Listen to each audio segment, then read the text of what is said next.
ก็สบายดีตอนสวยเนาะ มื้อนี้ทางอันบ้านพุ่นเสียงเพิ่นก็เลยออกให้งานรวมบ้านเนาะสิเพื่อว่าสิมาแปลงอันห้องน้ำให้อันทั้งในครูเพิ่น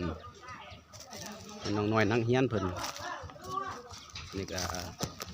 ทั้งลูกทั้งหลานก็อยู่ทั้งลาวพี่ก็เป็นผู้ออกแห้งทั้งอันพี่น้องอยู่ในกาก็เป็นผู้ออกเงินมาสวยเนาะอยู่พี่กับคือว่าเนาะเขาเจ้าก็ทุกข์ยากแดงกับบ่มีแดนเฉพาะอันคนเฮานี่ล่ะมันก็ทุกข์ยากเว้ยแน่ความหัวใหม่หัวมือกันสุดใจนี่ตั้งข้าเจ้าก็ได้สุดแต่แสนดีอกดีใจน้ำหลายเลยที่ได้ผู้ใหญ่ฮะเนี่ยพึ่งอิงกับผู้ใหญ่ฮะเนี่ยที่ได้อันปากเบ้าน้ำเลยที่ได้มาสวยอันไอ้น้องทั้งบนเสียงพอผู้เฮาเนาะนี่ก็ใกล้จะสำเร็จแล้วไอ้น้องเฮาก็หัวใหม่หัวมือกันอย่างดี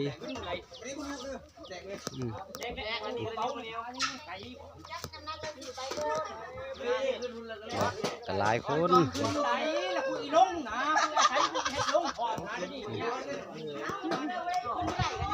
อยู่ในห้องเฮียนกับมีคนเผื่อว่าเขามาสวยกันหน่อยเนาะสวยพี่น้อง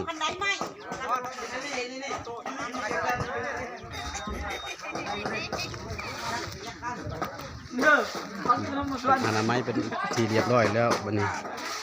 ไปส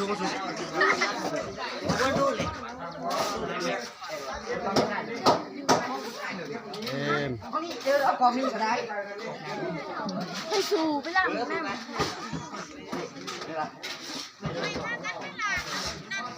เราอยู่นี่ก่อนถ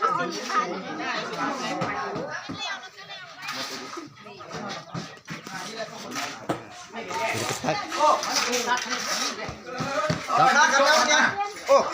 ถ้ากระเป๋ามันหินไม่เสีย2 เป๋า3 เป๋าก็ได้มันกินของธนาคารแสนเดี๋ยวทำเพื่อนนะมันต้องบ่มีแล้วเด้บอกก็อันไหนบ่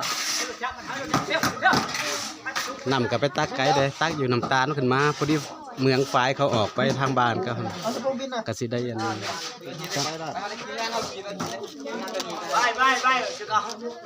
ไปจ่ายก่อน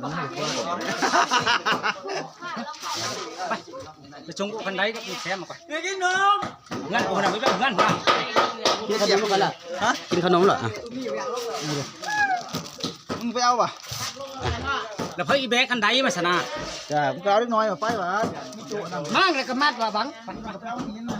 ให้รถกันเลย